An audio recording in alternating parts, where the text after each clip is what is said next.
नमस्कार, मैं अविनाश रंजन गुप्ता आप सभी का अपने चैनल पर हार्दिक अभिनंदन करता हूं। आज के इस वीडियो में हम अध्ययन करने वाले हैं क्रिया के दो पक्ष, जिसे हम लोग सकर्मक और अकर्मक के नाम से जानते हैं। तो शुरू करते हैं सकर्मक क्रिया और अकर्मक क्रिया। इसे अंग्रेजी में ट्रांजिटिव वर्ब सकर्मक क्रिया को और इनट्रांजिटिव वर्ब अकर्मक क्रिया को कहते हैं। सबसे पहले हम लोग ये जानेंगे कि क्रिया का काम क्या है और उसकी परिभाषा क्या है। देखिए, क्रिया वाक्य को पूर्ण बनाती है अर्थात कंप्लीट करती है। इसे ही वाक्य का विधेय विधेय को हम लोग अंग्रेजी में प्रीडिकेट कहते हैं। इसे ही वाक्य का विधेय कहा जाता है।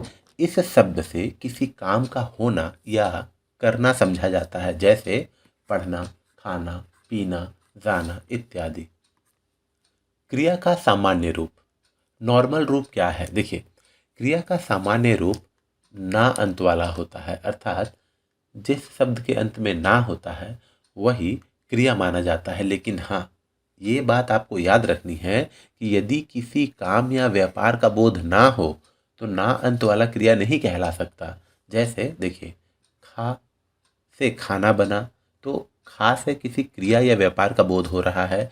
ठीक उसी प्रकार देख से देखना, पढ़ से पढ़ना, तो क्रिया या किसी व्यापार का बोध हो रहा है, तो हम लोग इसे क्रिया का सामान्य रूप कहेंगे। लेकिन यहाँ देखिए, जैसे सोना महंगा है, तो ये जो सोना है ये क्रिया या व्यापार का द्योतक ना होकर एक धातु का द्योतक है। इसीलिए हम लोग इसे ना पर समाप्त होने के कारण भी क्रिया नहीं कह सकते।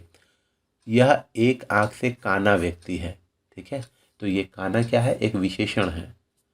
चिड़ियों को दाना खिलाओ, तो ये देखिए, दाना ना पर अंत तो हो रहा है लेकिन दा से किसी क्रिया या व्यापार का बोध नहीं हो रहा है, इसीलिए हम इसे क्रिया में शामिल नहीं कर सकते। क्रिया विकारी शब्द है। सबसे पहले ये जानते हैं कि विकारी शब्द का अर्थ होता क्या है। विकारी अर्थात चेंजेबल, परिवर्तनशील। देखिए, क्रिया विकारी शब्द है जिसके रूप, लिंग जिसे हम लोग जेंडर कहते हैं, वचन जिसे हम लोग नंबर कहते हैं, और पुरुष जिसे हम लोग पर्सन कहते हैं, फर्स्ट पर्सन, सेकंड पर्सन और थर्ड पर्सन के अनुसार बदलते रहते हैं। जैसे देखिए, राम जाता है तो यहाँ क्रिया का रूप पुल्लिंग में है, श्यामा जाती है तो यहाँ क्रिया का रूप स्त्रीलिंग में है, वे जाते हैं तो देखिए यहाँ क्रिया का रूप जो है वो बहुवचन में है। तो इस तरीके से ये जो क्रिया है ये एक विकारी शब्द है, अर्थात ये चेंजेबल है। अब हम लोग आ जाते हैं धातु क्या होता है। ये क्रिया का बड़ा ही महत्वपूर्ण पक्ष है। क्रिया का मूल रूप धातु है। अब मूल रूप क्या है अभी देख लेते हैं। धातु क्रिया पद के उस अंश को कहते हैं जो किसी क्रिया के प्रायः सभी रूपों में पाया जाता है। जैसे एक शब्द लेते हैं पढ़ना, दूसरा शब्द लेते हैं पढ़ाई, पढ़ूंगा, पढ़ा आदि में पढ़ मूल क्रिया है। अर्थात ऐसा भी कहा जा सकता है कि ये जो पढ़ है ना, ये पढ़ इन तीनों में किसी न किसी रूप में उपलब्ध है, तो ये पढ़ ही कहलाएगा धातु।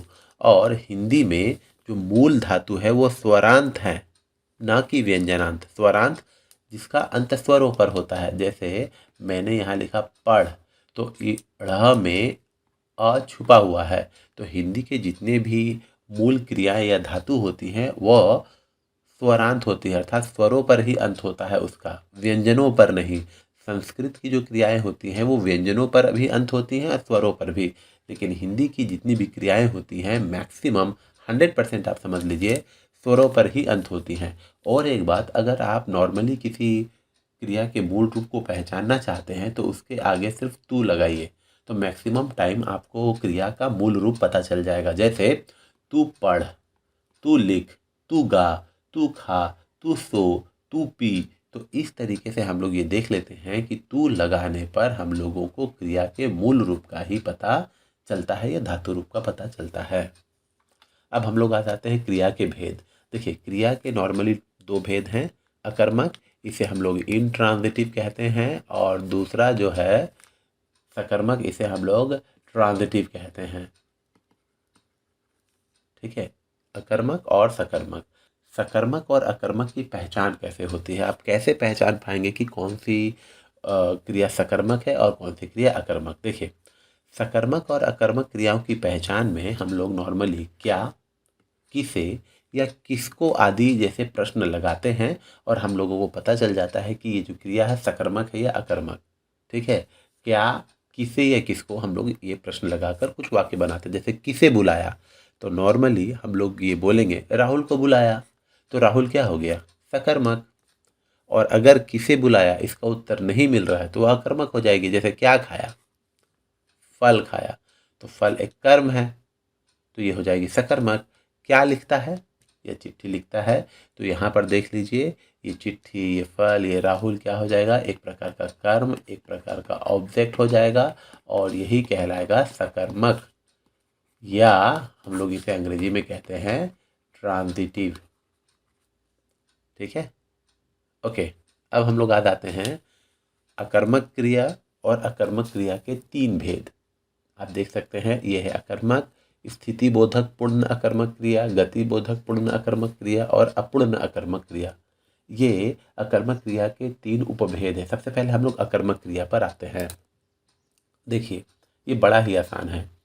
जिस क्रिया में कर्म की आवश्यकता नहीं होती उसे अकर्मक क्रिया कहते हैं। जैसे हंसना, रोना, उठना, आना, जाना, दौड़ना आदि, इसमें कर्म की आवश्यकता होती नहीं है। जैसे राहुल हंसा, ठीक है, राहुल क्या हंसा आप ऐसा नहीं कह सकते, राहुल किसे हंसा आप ऐसा नहीं कह सकते। तो कुछ क्रियाएं ऐसी होती हैं जो सदैव अकर्मक ही होती हैं, जैसे हंसना, रोना, उठना, आना, जाना, दौड़ना इत्यादि। अकर्मक क्रिया का प्रभाव सीधे कर्ता पर पड़ता है, कर्ता अर्थात सब्जेक्ट पर पड़ता है। जैसे श्याम दौड़ता है, ठीक है, तो यहाँ पर देखिए दौड़ने का प्रभाव जो है वो सीधे श्याम पर पड़ रहा है। पक्षी उड़ रहे हैं, उड़ने का प्रभाव सीधा पक्षी पर पड़ रहा है। शीला रोएगी, अर्थात रोने का प्रभाव सीधा शीला पर पड़ रहा है। और बच्चे हंस रहे हैं, इसमें हंसने का प्रभाव सीधा बच्चे पर पड़ रहा है और कर्म की आवश्यकता है ही नहीं। तो इसका जो वाक्य सांचा होता है वो होता है कर्ता धन क्रिया, बस। इसमें कर्म की कुछ आवश्यकता नहीं है, याद रखिएगा, इसमें कर्म की कोई आवश्यकता नहीं। और इसका वाक्य सांचा इस प्रकार का होता है, सब्जेक्ट प्लस वर्ब, इतना ही है अकर्मक क्रिया, इसके अलावा और कुछ नहीं। अब आते हैं हम लोग इसके भेदों पर। देखिए, स्थिति बोधक पूर्ण अकर्मक क्रिया, इसमें क्या होता है, यह क्रिया बिना कर्म के पूर्ण अर्थ देती है और कर्ता की स्थिर दशा का बोध कराती है। इसमें भी आप किसी भी प्रकार का ऑब्जेक्ट नहीं पाएंगे और ये कर्ता अर्थात जो सब्जेक्ट है उसके स्थिर दशा का बोध कराती है। जैसे श्याम सो रहा है, तो सो रहा है तो स्थिर दशा है, सोने की दशा है। मोहन हंसता है, ठीक है, हंसने की दशा है। श्यामा रो रही है, तो ये रोने की दशा है। तो इस प्रकार से ये जो स्थिति बोधक अकर्मक क्रिया है ये बिना कर्म के कर्ता अर्थात सब्जेक्ट के किसी दशा के बारे में बोध कराती है और स्थिर दशा का बोध कराती है। ठीक है, ओके। अब हम लोग आते हैं इसके दूसरे भेद पर, गति बोधक। जैसा ये पता ही चल रहा है, यह क्रिया बिना कर्म के, इसमें किसी भी प्रकार का ऑब्जेक्ट नहीं होगा, कि पूर्ण होती है और कर्ता के गतिमान अर्थात मूवेबल दशा का बोध कराती है। जैसे मोहन दिल्ली जा रहा है, ठीक है, तो जा रहा है कंटिन्यूअस फॉर्म में है, इसीलिए गतिमान दशा का बोध करा रही है। अब आपके दिमाग में ये आ सकता है कि सर ये दिल्ली तो है, ये दिल्ली तो ऑब्जेक्ट है, ठीक है, मोहन दिल्ली जा रहा है, लेकिन ऐसा बिल्कुल नहीं है। अगर किसी भी वाक्य में ऑब्जेक्ट होगा तो आप समझ लेना कि आप उसको पैसिव वॉइस में कन्वर्ट कर सकते हैं, अर्थात उसका हम लोग वाच्य बदल सकते हैं। आप क्या कहेंगे, मोहन के द्वारा दिल्ली जाया जा रहा है, हो ही नहीं सकता। ये तो प्लेस के बारे में बता रहा है, कहाँ जा रहा है, प्लेस के बारे में। और हम लोगों ने ये अभी थोड़ी देर पहले ही तय किया है कि अगर कर्म है तो हम लोग उसका पता लगाते हैं क्या, किसे या किसको प्रश्न लगाकर। आप बताइए, मोहन क्या जा रहा है, मोहन किसे जा रहा है, मोहन किसको जा रहा है, नहीं हो रहा है ना। इसीलिए ये ऑब्जेक्ट नहीं है बल्कि ये पूरक है, इसे हम लोग सप्लीमेंट कहते हैं। ठीक है, मोहन दिल्ली जा रहा है और ये गतिबोधक दशा का बोध करा रहा है। चिड़िया आकाश में उड़ रही है, कहाँ उड़ रही है, आकाश में, याद रखिए। राजू ऑफिस से निकल रहा है, कहाँ से निकल रहा है, ऑफिस से। सूरज पश्चिम में डूबेगा, कहाँ डूबेगा, पश्चिम में। तो ये सारे जो है वो एक प्रकार का सप्लीमेंट है, एक प्रकार के पूरक है। इसीलिए ये सकर्मक नहीं है, अकर्मक है, लेकिन भ्रम हो सकता है कि ये सकर्मक है। इसमें भी किसी भी प्रकार के कर्म की कोई गुंजाइश नहीं। अब हम लोग आ जाते हैं अपूर्ण अकर्मक क्रिया। ठीक है, देखिए अपूर्ण अकर्मक क्रिया इसे कर्तृ या उद्देश्य पूरक भी कहते हैं। देखिए इनमें कर्म की तो आवश्यकता नहीं होती, याद रखिएगा, इसमें भी कर्म की आवश्यकता नहीं होती है, लेकिन कर्ता से संबंधित किसी न किसी पूरक अर्थात सप्लीमेंट शब्द की आवश्यकता होती है। पूरक शब्द के बिना वाक्य अधूरा बना रहता है। जैसे मैं हूं, एक एग्जाम्पल लीजिए, मैं हूं, तो मैं क्या हूं? ठीक है, ये अधूरा लग रहा है। अब मैं बोल दिया मैं शिक्षक हूं। ठीक है, ये वाक्य हो गया पूरा, मैं शिक्षक हूं। तो ये एक प्रकार का क्या है? ये एक प्रकार का सप्लीमेंट है। आप मैं हूं बोल देंगे तो पूरा तो हो जाएगा वाक्य, अकर्मक क्रिया भी बन जाएगी, लेकिन इसमें वाक्य अधूरा सा प्रतीत होगा। इसीलिए हम लोग एक सप्लीमेंट का प्रयोग करते हैं। मैं शिक्षक हूं, जैसे रविंद्र है, रविंद्र बलवान है, श्याम वकील बनेगा, श्याम बनेगा, क्या बनेगा? वकील बनेगा। पड़ोसी निकला, क्या निकला? चालाक निकला। तो इस तरीके से हम लोग देख रहे हैं कि अपूर्ण अकर्मक क्रिया में क्या होता है कि हम लोगों को कर्म की तो आवश्यकता नहीं है, लेकिन एक पूरक शब्द की आवश्यकता होती है, और इसके बिना वाक्य अधूरा लगता है, जैसा कि अभी हम लोगों ने उदाहरणों में देखा। इसे हम लोग कर्तृ या उद्देश्य पूरक वाक्य भी कहते हैं। अगर आपसे परीक्षा में पूछ लिया गया कर्तृ पूरक या उद्देश्य पूरक क्या है, तो आप यही लिखेंगे, अपूर्ण अकर्मक क्रिया में जब हमें एक सप्लीमेंट या एक पूरक की आवश्यकता पड़ती है, उसे ही हम लोग कर्तृ पूरक या उद्देश्य पूरक कहते हैं। अब हम लोग आ जाते हैं सकर्मक क्रिया पर। ठीक है, सकर्मक को अंग्रेजी में ट्रांजिटिव कहते हैं। हम लोग यहाँ इसका एक एग्जाम्पल देख लेते हैं। सकर्मक क्रिया, ट्रांजिटिव वर्ब। ठीक है, देखिए जिस क्रिया के प्रयोग में कर्म की आवश्यकता पड़ती ही पड़ती है और उसका सीधा प्रभाव कर्म पर पड़ता है, उसे सकर्मक क्रिया कहते हैं। जैसे मोहन ने पुस्तक खरीदी, तो मोहन ने क्या खरीदी? पुस्तक। पुस्तक इज बॉट बाय मोहन। देखिए हो गया ना पैसिव, मोहन के द्वारा पुस्तक खरीदी गई। तो याद रखिएगा जो सकर्मक क्रिया होती है, ठीक है, उसमें कर्म की आवश्यकता होगी ही होगी, और इसका वाक्य सांचा है कर्ता प्लस कर्म प्लस क्रिया। ये इसका वाक्य सांचा है, और इसको आप पैसिव वॉइस में कन्वर्ट कर सकते हैं, जिसे हम लोग हिंदी में कर्मवाच्य कहते हैं। ये पैसिव वॉइस में कन्वर्ट हो जाता है। ठीक है, जैसे मोहन ने पुस्तक खरीदी, शीला ने संतरा खाया। शीला ने क्या खाया? शीला ने संतरा खाया। शीला के द्वारा संतरा खाया गया। मोहन दूध पी रहा है। ठीक है, milk is being taken by Mohan. देखिए पश्चिम में कन्वर्ट हो रहा है। लुहार हसुआ बना रहा है। हसुआ is being prepared by black Smith. ठीक है, और हम लोग जैसे हम लोगों ने पहले ही डिस्कशन कर लिया था कि सकर्मक क्रिया की अगर आपको पहचान करनी है तो उसमें क्या, किसे और किसको आदि प्रश्न लगाते हैं और उत्तर मिल जाता है, तो वो कहलाता है सकर्मक क्रिया। इसका प्रभाव सीधे सीधे कर्म पर पड़ता है। अब हम लोग आ जाते हैं सकर्मक क्रिया के जो 3 उपभेद है उस पर। पूर्ण एक कर्मक क्रियाएं, देखिए इन्हें सामान्यतः सकर्मक क्रिया के नाम से ही जाना जाता है। इन क्रियाओं में एक कर्म की आवश्यकता होती है। देखिए सकर्मक क्रिया है, उसमें एक कर्म की आवश्यकता भी पड़ती है और कभी कभी 2 कर्मों की भी आवश्यकता पड़ती है। तो पूर्ण एक कर्मक क्रियाएं, इसमें केवल एक कर्म की आवश्यकता पड़ती है।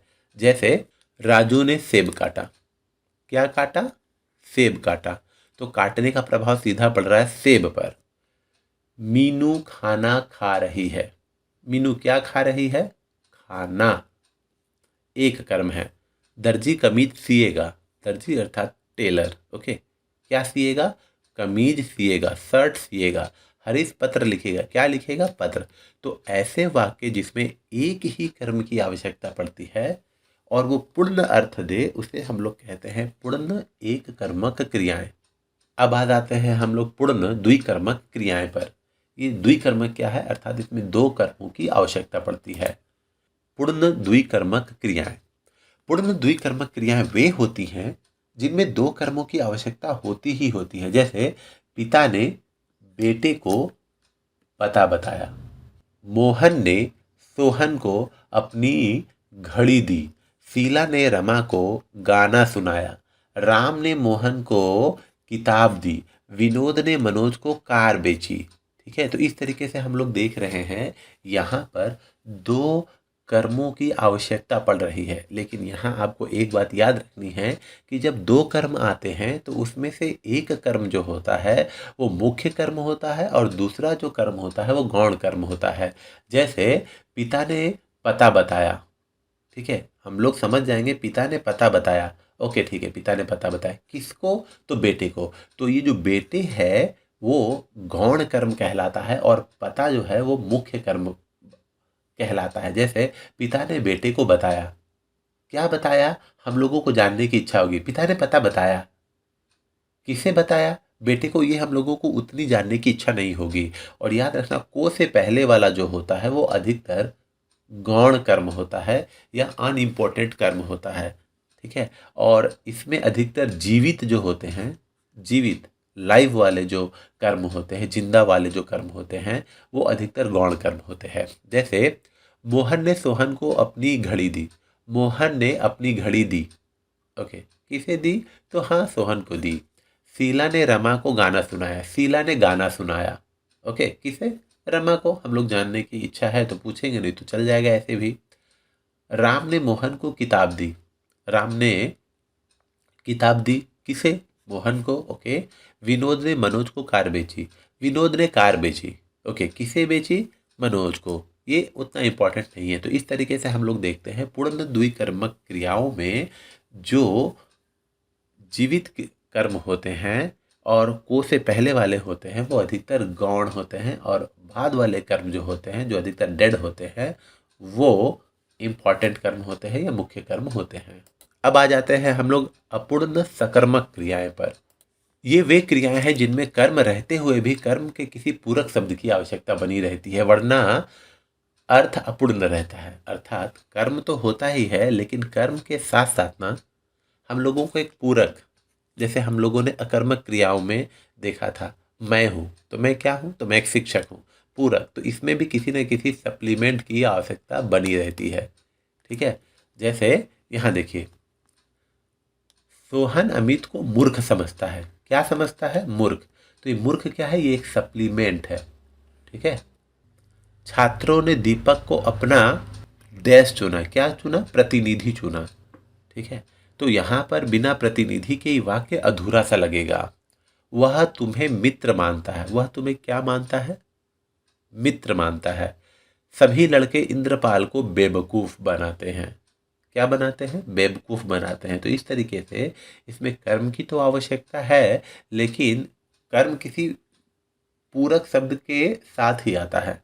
ठीक है, तब जाकर ये वाक्य जो है अपने आप में पूर्ण अर्थ देता है। तो इस तरीके से हम लोगों ने अकर्मक क्रियाएं भी पढ़ ली, सकर्मक क्रियाएं भी पढ़ ली। अब हम लोग आ जाते हैं अंतरण पर। अब ये अंतरण क्या होता है, देखिए, अंतरण कहने का मतलब हुआ ट्रांसफॉर्मेशन। ठीक है, देखिए, क्रियाओं का अकर्मक होना या सकर्मक होना प्रयोग पर निर्भर करता है, ना कि उसके धातु रूप पर। ठीक है, अगर हम लोग किसी क्रियाओं का प्रयोग कर रहे हैं तो उसका अकर्मक या सकर्मक होना उसके धातु रूप अर्थात क्रिया के रूप पर प्रयोग करता है। यही कारण है कि कभी कभी हम लोग अकर्मक क्रियाओं को सकर्मक रूप में भी प्रयुक्त करते हैं और कभी सकर्मक क्रियाएं अकर्मक रूप में प्रयुक्त होती हैं। कैसे, यहाँ देखिए, जैसे ये देखिए, पढ़ना सकर्मक रूप, श्याम किताब पढ़ रहा है, book is being read by Shyam, हो गया ना, सकर्मक पैसिव वॉइस में कन्वर्ट। और ये किताब क्या हो गया, ये किताब हो गया आपका ऑब्जेक्ट और इसका वाक्य साचा हो गया आपका कर्ता, कर्म और क्रिया। लेकिन यहाँ देखिए, पढ़ना अकर्मक, श्याम 8वीं में पढ़ रहा है, 8वीं में, कितने में पढ़ रहा है, 8वीं में। तो ये जो है ये पूरक है, ना कि ये ऑब्जेक्ट है। इसलिए से हम 8वीं में पढ़ रहा, आप इसको पैसिव वॉइस में भी कन्वर्ट नहीं कर पाएंगे। तो देखिए पढ़ना क्रिया सकर्मक में भी प्रयुक्त हो रही है, अकर्मक में। उसी प्रकार खेलना, देखिए बच्चे हॉकी खेलते हैं, क्या खेलते हैं? हॉकी। और खेलना, बच्चे रोज खेलते हैं। तो यहाँ रोज जो है वो किसी भी प्रकार का ऑब्जेक्ट नहीं है, कोई कर्म नहीं है, बल्कि ये तो एक प्रकार का पूरक है।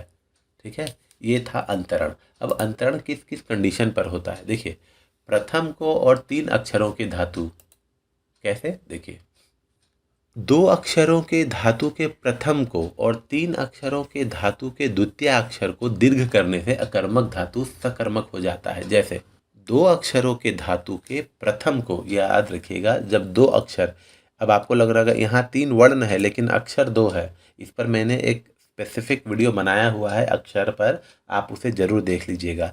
लदना, हम लोग एक ही श्वास झटके में लद ना उच्चारण कर रहे, तो लद हो जाएगा एक अक्षर और ना हो जाएगा दूसरा अक्षर। तो ये हो गया 2 अक्षर के धातु। और इसके बाद हम लोग 3 अक्षर के धातु वाले भी पढ़ेंगे। तो 2 अक्षरों के धातु के प्रथम को अर्थात पहले वाले को, इसको, और 3 अक्षरों के धातु के दूसरे अक्षर को दीर्घ करने पर हम लोग अकर्मक धातु को सकर्मक धातु बनाते हैं। कैसे? देखिए बस में लोग लदे हैं, कहाँ लोग लदे हैं? बस में। ठीक है, तो ये हो गया अकर्मक। और इसी पहले वाले वर्ण को जब हम लोग दीर्घ करते हैं इस नियम के अनुसार, लादना, चीनी की 1 बोरी लादो, क्या लादो? चीनी की 1 बोरी, तो ये हो गया सकर्मक। उसी प्रकार कटना, क को दीर्घ कर देंगे काटना। ठीक उसी प्रकार यहाँ देखिए टलना को हम लोग अगर टालना करते हैं तो ये सकर्मक हो जाएगा। फंसना को फांसना, पिसना, ये छोटी रहेगी तो ये हो जाएगा आपका अकर्मक। और ये पीसना प बड़ा, गेहूं पीसा जा रहा है। ठीक है, या मशीन में गेहूं पीसा जा रहा है, क्या पीसा जा रहा है? गेहूं। पिटना, देखिए प में अगर छोटा है तो ये अकर्मक है और प में अगर ये बड़ा है तो ये सकर्मक है। लुटना, देखिए जब आप खुद, मैं तो लुट गया, ठीक है, तो ये हो गया अकर्मक। और डकैतों ने बैंक लूट लिया, क्या लूट लिया? बैंक, तो ये हो जाएगा सकर्मक। तो यहाँ अगर लुटना में ल छोटा है तो समझ जाइए अकर्मक है, और लुटना में ल बड़ा है तो ये समझ जाइए सकर्मक है। अब आ जाते हैं 3 अक्षरों वाले। देखिए 3 अक्षर, उ, खड़, ना। उ पहला अक्षर, खड़ दूसरा अक्षर, और ना तीसरा अक्षर, उखड़ना 3 अक्षर। तो इसके दूसरे अक्षर को हम लोगों को दीर्घ करना है, यानी ख को दीर्घ करना है, तो उखाड़ना। निकलना, मैं निकल गया, ठीक है, मैं वहाँ से निकल गया। निकालना, मैंने डिब्बे से चॉकलेट निकाली, तो क्या निकाली? चॉकलेट। देख रहे हो, दूसरे अक्षर को जब हम लोग दीर्घ कर रहे हो तो ये सकर्मक बन जा रहा है। फिर बिगड़ना से बिगाड़ना, संभलना से संभालना। तो इस तरीके से हम लोग देख रहे हैं कि अगर 2 अक्षरों के धातु वाले शब्द हैं तो उसके पहले और 3 अक्षरों के धातु वाले को के दूसरे अक्षर को दीर्घ करने पर हम लोग सकर्मक धातु बनाते हैं। उसी प्रकार ई या ऊ स्वर, देखिए ये दूसरा नियम है। यदि अकर्मक धातु के प्रथमाक्षर में ई है या ऊ है तो इसे गुण करके, अब ये गुण क्या होता है मैं बता देता हूँ। जब आप सिंपल ए करते हैं या ओ करते हैं तो इसे हम लोग कहते हैं गुण। ठीक है, गुण, हम लोग गुण संधि भी पढ़े हैं। ई या ऊ स्वर रहे तो इसे गुण करके सकर्मक धातु बनाए जाते हैं। जैसे घिरना, ई है तो हम लोग इसे ए करेंगे या ओ करेंगे, तो देखिए ए कर दिए, गुण करने का तो यही नियम है। घेरना, मैं घिर गया, घेरना। सुरक्षा बल ने चोरों को घेर लिया, किसे घेर लिया? चोरों को। तो देखिए आप यहाँ देख पा रहे हैं कि ये अकर्मक थी और ये सकर्मक हो गई। उसी प्रकार खुलना, खोलना, फिरना, फेरना, दिखना, देखना, मुड़ना और मोड़ना। तो इस तरीके से हम लोग इस रूल को भी अप्लाई करके अकर्मक धातु को सकर्मक धातु में कन्वर्ट कर सकते हैं। अब आ जाते हैं हम लोग अंत वाले में, ट अंत वाले अकर्मक धातु। देखिए ट अंत वाले अकर्मक धातु के ट को ड़ में बदलकर पहले और दूसरे नियम से सकर्मक धातु बनाते हैं। पहले और दूसरे नियम याद कीजिए। पहले वाले नियम के अनुसार हम लोग पहले वाले अक्षर को दीर्घ कर देते थे, दूसरे नियम के अनुसार हम लोग क्या करते थे? गुण करते थे। तो इन दोनों नियम को इसमें अप्लाई करके हम लोग अकर्मक धातु को सकर्मक बनाते हैं। जैसे फटना, देखिए हम लोगों ने क्या किया? फोड़ना, ए में कन्वर्ट किया, गुण कर दिया, ओ कर दिया। उसी प्रकार जुटना से जोड़ना, छूटना से छोड़ना, टूटना से तोड़ना। तो इस तरीके से हम लोग ये जान पाते हैं कि अकर्मक से सकर्मक में परिवर्तन किस प्रकार किया जाता है। तो उम्मीद करता हूँ कि आपको मेरा ये वीडियो अच्छा लगा होगा। हम लोग अगले वीडियो में समापिका क्रिया और असमापिका क्रिया पर विचार करेंगे। तब तक के लिए धन्यवाद।